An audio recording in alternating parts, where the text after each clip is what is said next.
दसऱ्यापर्यंत नवरात्रीच्या कोणत्याही माळेला 11 आंब्याचे पाने मध लावून नवरात्रीत हा उपाय तुम्ही नक्की करा. हा उपाय केल्याने अडलेली कामे, पैशाची कामे हे पूर्ण होतील. सकाळ संध्याकाळ या प्रदोष काळामध्ये आपल्याला हा उपाय करायचा आहे. हा उपाय महिला पुरुष कोणीही करू शकतं.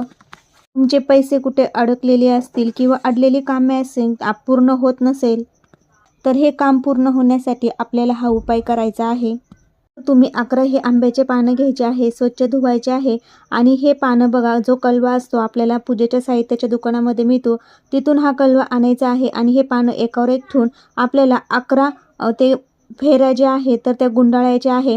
ते गुंडाळत असताना आपली जी काही इच्छा आहे ती आपण बोलायची आहे आणि 11 वेळा ते गुंडाळायचं आहे. त्यानंतर गाठ मारायची आहे आणि जो देठाचा भाग आहे तो मधामध्ये बुडवायचा आहे आणि बुडवल्यानंतर हे पानं घेऊन आपल्या महादेवाच्या मंदिरामध्ये जाऊन अशोक सुंदरीच्या चरणाशी आपल्याला हे पानं अर्पण करायचे.